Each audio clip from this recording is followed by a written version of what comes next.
What's good guys, and welcome back to another pickups video. I got 4 shoes to talk about in this video. 3 of them are really good, 1 not so much. You guys were asking me to do longer reviews of these shoes, so without further ado, let's get into it. I'm gonna start off with the shoe that I'm the most excited about. It is from New Balance, and in my opinion, it's one of the most underrated drops of the year. I don't know why more people haven't been talking about this shoe. This is the Auralee collab with New Balance on the 475. It dropped in 2 colorways. This is the London Fog version, and there was another pair that dropped which was called Aloe Wash. Now this 475, it's not a model that I'm very familiar with. You can say that it's kind of similar looking to the 574. They originally released in the 1980s, and it was supposed to be a long distance training shoe. We saw this debut at the Paris Fashion Week, and it's part of Oralay's ongoing partnership with New Balance, which historically has been known for really premium materials and very subtle, refined aesthetics. I've definitely been a huge fan of their previous work, especially those 990 V4s. The retail price on these is very different depending if you're an American or a European. In America, these retailed for $110, and in Europe, these retailed for 150 euros. So that's a very big price gap. You get a special edition box with these, which has the Orlay and New Balance logo on there, and I guess it's pretty clean. It's a cream colored box. And getting into the shoes, they do look very vintage, don't they?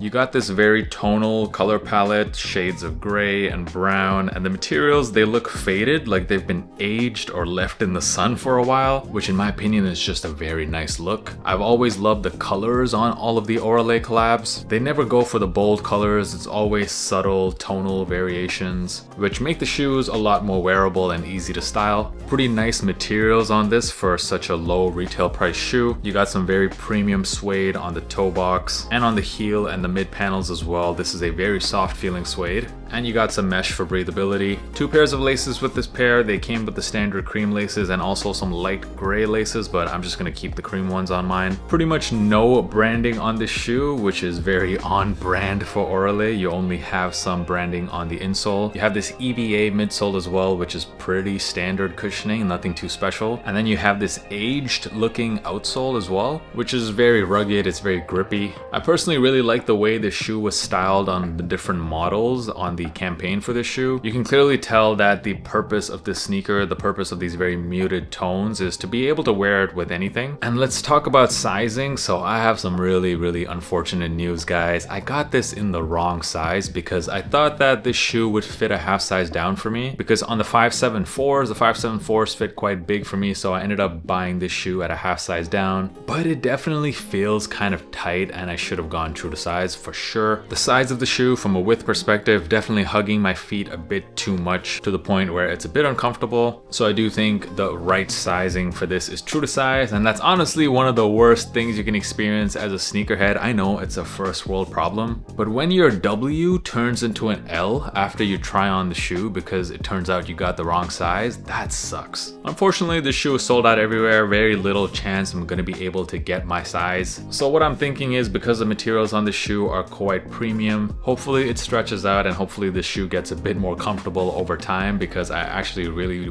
do want to keep these and wear them. Don't expect too much in terms of comfort, because compared to pretty much any other New Balance model, this is very standard cushioning. But from a looks perspective, very much love this shoe, and it's one of those that you'll be wearing a ton if you have this in your collection. All right, for the next shoe, wow, these are super fire. So this is the Jordan 3 Soul. Unofficially, they're being called the Soul 2.0s. The first version of the shoe dropped back in 2018 to mark the 30-year anniversary of the Seoul Olympics, but those were extremely limited. Resale prices for those are just insane. This pair was a bit more widely available, however it was still not a GR sneaker. They were fairly limited. I heard around 30k pairs or so. However, prices for the shoe are really not too high. I mean, they're barely going for above retail here in Europe, and once again, a huge difference between the retail price of the US version and the European version. These retailed for 230 euros and only $200 US, so a very significant markup here for this shoe as well. Is it the tariffs or something? I don't know, but some of these markups are crazy. By the way, because this is the Seoul Jordan 3s, this is a good time to plug my Seoul vlog that I dropped a few months ago. I visited the city. It's one of my favorite cities in Asia. And in that vlog, I show you all of the best places to shop in the city, especially if you're looking for sneakers and streetwear, and also some really good restaurants too. Shout out to all of you guys for the positive feedback on the vlogs. I know you guys have been loving it, so definitely will be giving you a lot more of that. But now let's get into the shoes. So even though the price on this shoe is quite premium, arguably guys, I would say that in this case, it's worth it. Everything about this shoe screams premium. Starting off with the box, you get a special edition box here, which is different than the 2018 version. And also the shoes came packed in this ribbon and a special edition paper as well. And the colorway on this shoe, they did switch it up quite a bit from the previous version. They tried to give this one a lot more of an aged look.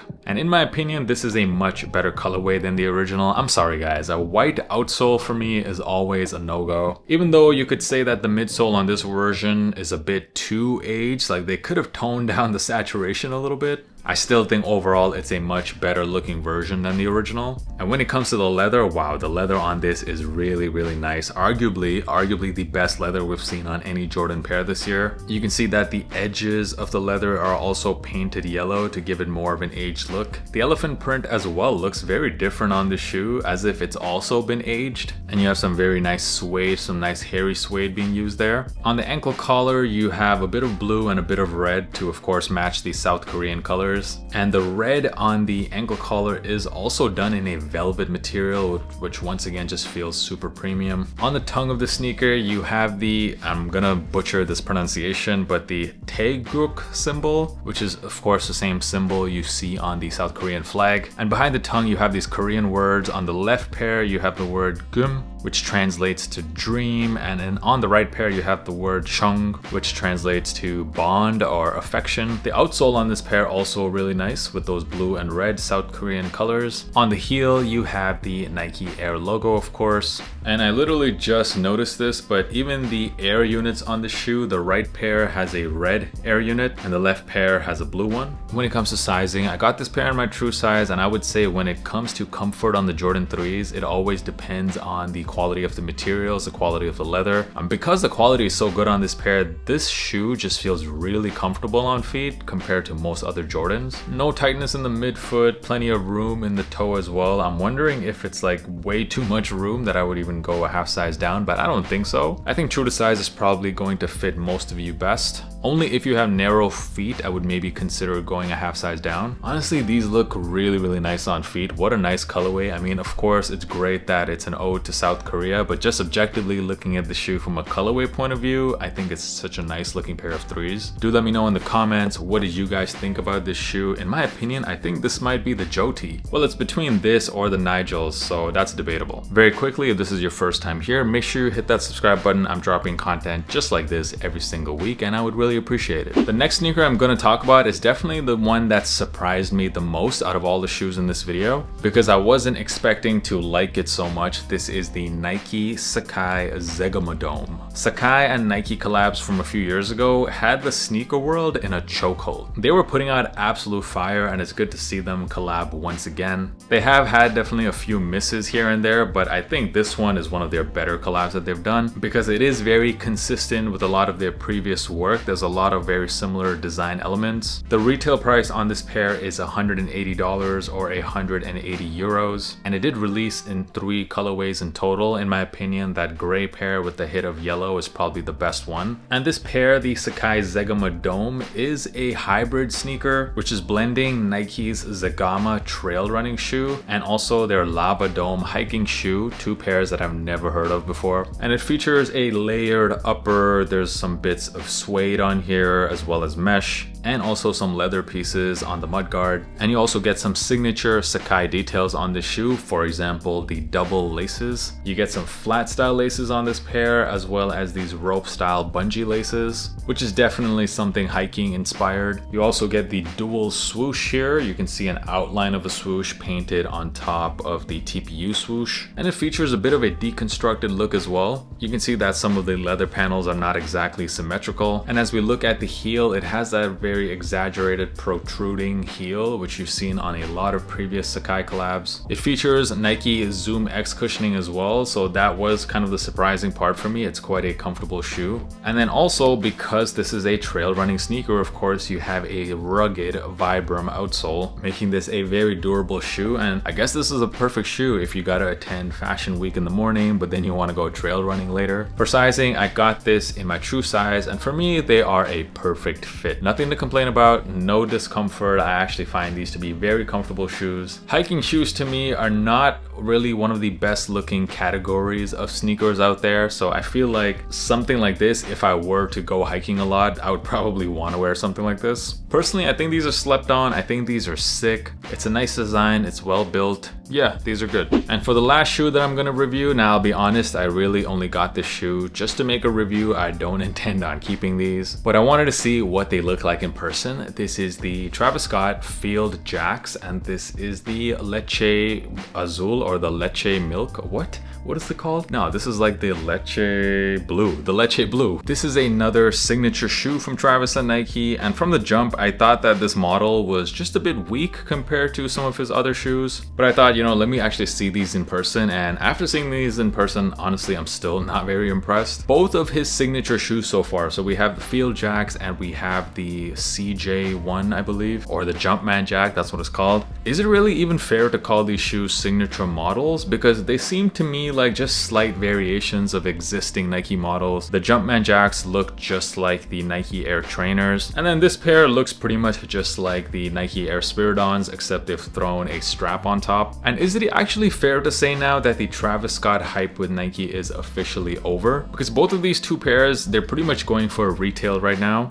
I feel like people are slightly getting over the whole Travis Nike hype. But getting into this shoe, so this shoe does seem to take the base of the shoe from the Nike Air Spiridon, which at least is a good thing, because actually this is probably the most comfortable Travis Scott shoe you can buy. But design wise, the strap does look a bit weird on this shoe, and listen, if I'm getting a Travis Scott shoe, at least I gotta see the reverse swoosh. I feel like that should be a minimum requirement. I know that there are some Travis shoes out there which don't have that reverse swoosh, like the Air Force Ones and his SB Dunks, but at least those are good looking shoes, you know? I mean, this one, I feel like it just looks a bit too plain. As for some positives though about this shoe, I will say the colorway is kind of decent. I don't usually see colors like this on a shoe, and it somehow kind of works well together. And also, I would say the quality of the shoe is a lot better than I expected. Some pretty nice suede being used here, and I really like that corduroy that they've used on the tongue and also along the ankle collar. That looks dope. And of course, the other positive is that, like I said, they are very comfortable shoes, very comfy for a Travis Scott shoe. I got them in my true size. For me, they fit perfect. So they actually fit a bit different than the regular Nike Air Spiridon, because in that shoe I go a half size up, but these aren't as narrow, surprisingly. So in this one, you can go with your true size. Yeah, I mean, honestly, even though I'm not overly negative normally when I do sneaker reviews, even looking at this on feet, I'm like, yeah, these are just not it. But do let me know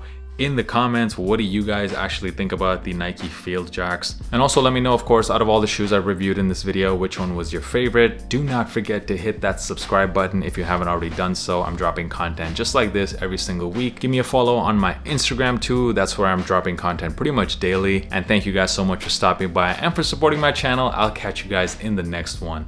Peace.